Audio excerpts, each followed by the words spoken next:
Muy buenos días, estimados estudiantes, ¿cómo están? Hoy ya rumbo a nuestra clase número 10 durante este periodo académico y en el que, bueno, cada vez estamos avanzando en medio de la situación que hemos estado atravesando desde el inicio de la pandemia, incluso desde el inicio del año. Y bueno, ya en la semana 10, pues cada vez estamos cumpliendo con nuestros contenidos y tal como habíamos quedado en la semana pasada, que estábamos viendo los órganos de relaciones internacionales, hoy vamos a ver puntualmente el tema de privilegios e inmunidades de la cual tienen algunos de los representantes que se desempeñan en el servicio exterior como parte de estos órganos de relaciones internacionales. Habíamos comentado que dentro de las figuras que se desempeñan es el jefe de Estado o el presidente de la República, el ministro de Relaciones Exteriores, que en nuestro caso es nuestro canciller, y también la figura de los agentes consulares y agentes diplomáticos. En este contexto, pues vamos a ver en base a un marco legal internacional, es decir, en base a una convención que han pactado todos los países, todos los estados que forman parte de la comunidad internacional, como lo es la Convención de Viena sobre los derechos de los estados, sobre los derechos de los tratados, se establece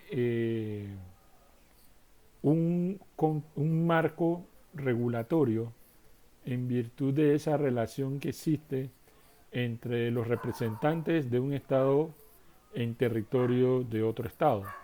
El Estado acreditante versus el Estado receptor. El Estado acreditante pues envía las credenciales necesarias ante el Estado receptor de aquellos que van a desempeñar una función y una labor de servicio exterior, de diplomática, en la cual la principal función y el principal norte que tienen es proteger los intereses nacionales, en este caso del Estado acreditante, en el territorio del Estado receptor. Es así como que observamos que, por un lado, la Convención de Viena reconoce ciertos privilegios a los agentes diplomáticos y también reconoce inmunidades a estos agentes diplomáticos. ¿Y cuáles son esos privilegios? Los privilegios vienen a ser esas concesiones que gratifican la labor en el servicio exterior. Recordemos que se hace este trabajo fuera del territorio nacional, fuera del territorio natural, el que uno pertenece. Y por ende también, en virtud de la función que se desarrolla, que es proteger estos intereses nacionales, es necesario que se establezca ciertas concesiones para que la labor se pueda hacer de una manera fluida y cumpliendo pues, con los fines que se buscan. Estos privilegios que se le atribuyen a los que realizan las funciones diplomáticas, los agentes diplomáticos, y que es reconocido y aceptado por todos los estados, comienzan con la primera, una de las primeras, que es utilizar la bandera y el escudo nacional del Estado acreditante, del Estado que envía a sus funcionarios en el territorio del Estado receptor. Y es así que tanto la sede de la misión como la residencia de aquellos que ejercen estas funciones pueden utilizar la bandera y los símbolos patrios de ese Estado acreditante. Incluso en los medios de transporte también, como autos, aviones, etcétera, que identifican la nacionalidad pues, del Estado acreditante. El otro privilegio que tienen es el que el Estado receptor le brinde la ayuda suficiente y las facilidades necesarias para ubicar su sede diplomática en el territorio del Estado receptor y de ahí también, como también la, la, la, las localidades también para el establecimiento de la familia, las localidades necesarias para establecer las agencias y las sedes principales de la representación diplomática en el estado receptor. Otro privilegio que cuentan es las exenciones de impuestos para el estado acreditante y también al jefe de la misión sobre los locales en que ésta se desempeña y que, bueno, de alguna manera tengan algunos propietarios. Un ejemplo de esto es las sedes. Ustedes saben que hay muchas sedes diplomáticas que tienen su propio espacio físico en donde el estado receptor le brinda ese espacio. Por ejemplo, en el caso de Panamá, nosotros tenemos sedes diplomáticas que tienen espacios ya acreditados. Por ejemplo, la Embajada de Estados Unidos, la Embajada de Israel y algunas otras naciones que tienen su propia sede. Y también recordemos que todo inmueble en Panamá paga un impuesto. Entonces, de esto se trata este punto número 3, que es la exención de impuestos para las localidades. Por ejemplo, las sedes diplomáticas que están en territorio panameño están exentas de pagar el impuesto de inmueble, que es uno de nuestros impuestos nacionales directos. Ese es un ejemplo claro de este tercer privilegio que se le otorga a los agentes diplomáticos. También otro privilegio es circular libremente y transitar libremente en el territorio del estado receptor a todos los miembros de las misiones, así como también a su familia, cumpliendo siempre las leyes y los reglamentos del estado receptor o si se establece alguna limitación, alguna zona exclusiva o de prohibición, entonces en ese contexto no pudieran ingresar. Pero la regla general es que todo agente diplomático, todo agente consular puede transitar en libertad por todo el territorio nacional. Otro privilegio es permitir y proteger la comunicación de la misión para todos los fines con su gobierno y demás misiones y consulados del estado acreditante. Por todo es conocido que una de las labores principales de los agentes consulares y diplomáticos es brindar información a su estado.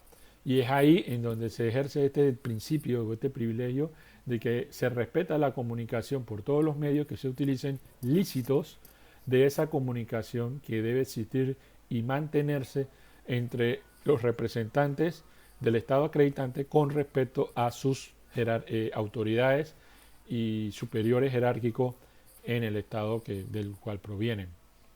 Otra exención es la de los pagos de impuestos de aduanas o aranceles aduaneros para los bienes que requiera adquirir la misión oficial. Todos los utensilios o recursos materiales o recursos inmobiliarios, mobiliarios de la misión diplomática estarían exentos de derechos de pago de impuestos de importación, que es el caso nuestro en Panamá de la exoneración de impuestos de importación. Un ejemplo de esto también es cuando se importan vehículos. Asimismo, la misión diplomática está exonerada del pago de impuestos de vehículos, de impuesto de importación de vehículos.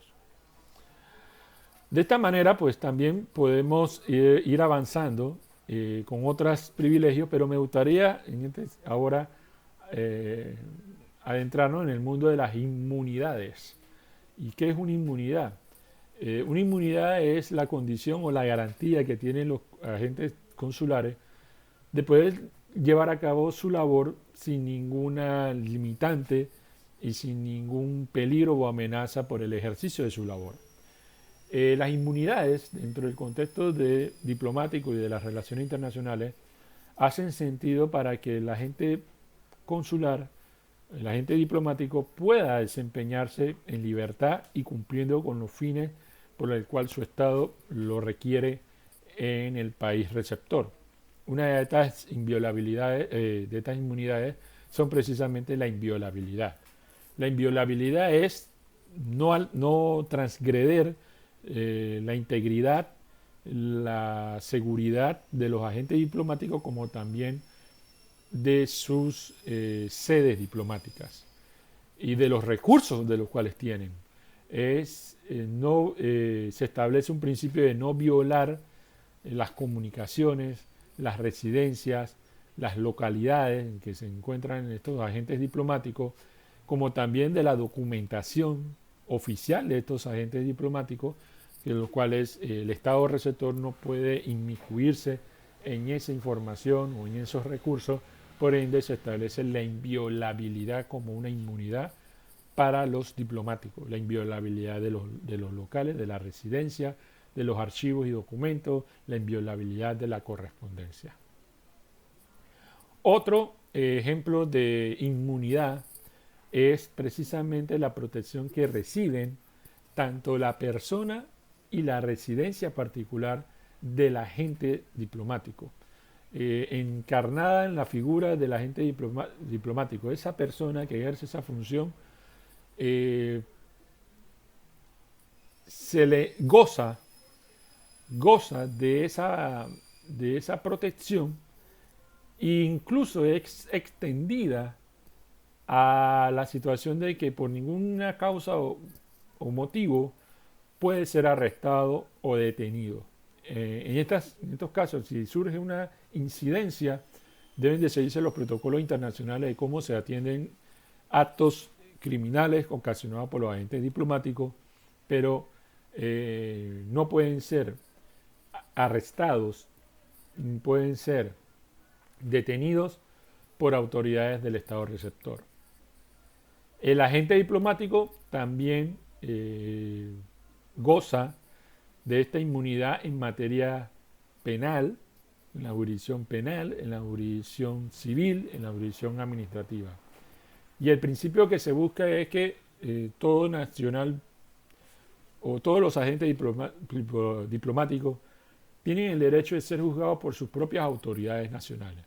Y en ese contexto, por eso es que existen estos protocolos y estos privilegios y estas garantías para que en cualquier situación que pueda surgir, en donde pueda haber una incidencia penal, civil o administrativa, el agente diplomático tenga la seguridad y la garantía de que va a ser enjuiciado o tratado bajo la jurisdicción de su estado o de su país natural. Y es una garantía que comparten todos los países del mundo. Es una condición y una reciprocidad de la cual se respeta en la comunidad internacional y en la que todos los agentes tienen esa garantía de ser tratados bajo la jurisdicción de su estado, de su país, y no bajo la jurisdicción del estado receptor. El agente diplomático también estará exento de toda prestación personal, de todo servicio público y de las cargas militares de toda índole, pues no estará obligado a brindar servicio militar. En Panamá ese no es el caso porque Panamá carece de ejercicio militar. Pero bueno, también hay ciertas concesiones para las sedes de las embajadas y de los agentes diplomáticos en donde, en cuanto a la prestación de algunos servicios públicos, que el Estado receptor exonera o exenta del pago de los mismos.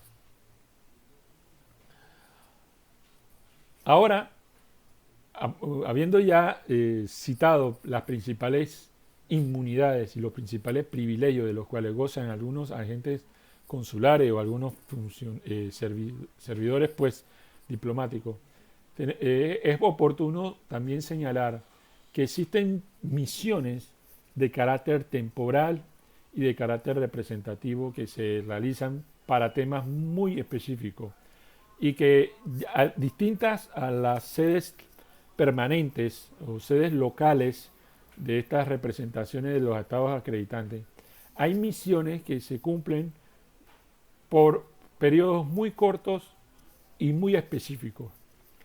Para este caso debe haber el consentimiento del estado receptor y por parte con el estado acreditante. Tiene que haber una comunicación entre ambos y que el estado receptor acepte la visita o la presencia de una misión temporal en su territorio. Estas misiones temporales gozarán también de los mismos privilegios que las misiones de carácter permanente. Y un ejemplo de estas misiones pues, es cuando se hace una visita de Estado muy puntual de un jefe de Estado a otro país, la visita que se hacen a organismos internacionales específicos o por algún tema de cooperación internacional puntual, y en el estado receptor se establecen estas misiones temporales y representativas, bien específicas, y también se le extienden ciertos privilegios y ciertas inmunidades a estos ejemplos. Otro ejemplo tal cual es las llamadas conferencias internacionales, cuando se reúnen los jefes de Estado o sus representantes en organismos de carácter ordinario, de carácter político, de carácter ocasional, especializado, y en virtud de esta labor, pues también se llevan a cabo en estas conferencias internacionales ciertas inmunidades del cual tienen que gozar. Por ejemplo, hay conferencias en la Organización Internacional del Trabajo, hay reuniones en la Organización Mundial de Comercio, en la sede de la Organización de Estados Americanos, en la Organización de las Naciones Unidas. Todos estos ejemplos son de tipos de conferencias internacionales que se van desarrollando, y por ende los participantes de ellas también gozan de las inmunidades y privilegios. Ya para finalizar, el último ejemplo que nos queda es analizar el caso de los agentes consulares, que si bien es cierto la teoría y la doctrina establecen no son agentes diplomáticos per se, pero sí realizan una labor diplomática. Y es que hay funcionarios que trabajan para estas dependencias en las cuales no representan técnicamente al Estado, pero trabajan para el Estado, para ese Estado acreditante. Es un representante oficial de un Estado que es establecido en ciertas ciudades del Estado receptor a fin de proteger sus intereses y los de sus nacionales en el Estado receptor. Los cónsules no son agentes diplomáticos, como ya se lo señalaba, pero sus funciones sí tienen ese carácter y son muy variadas.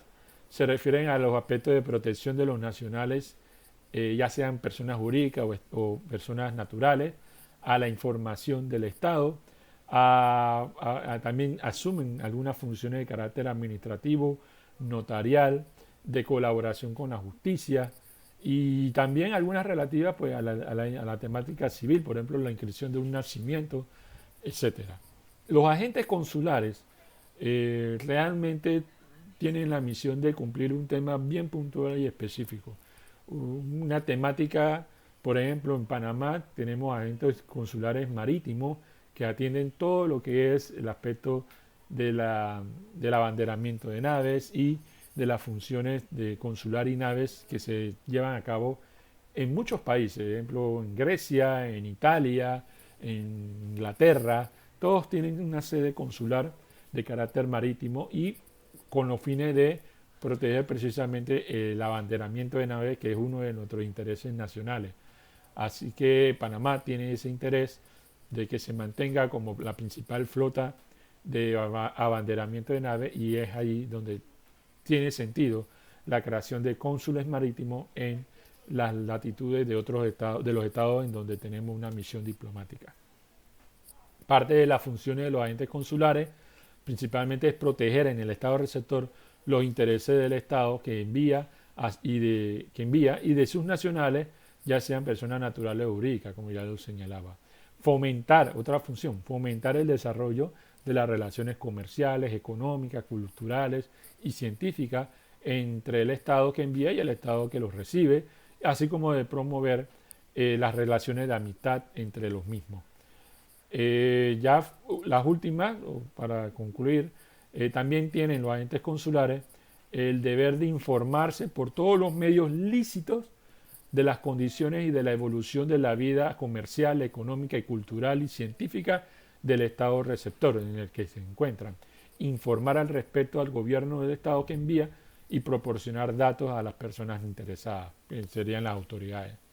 Extender pasaportes y documentos de viaje a los nacionales del Estado y ya sean personas naturales o jurídicas.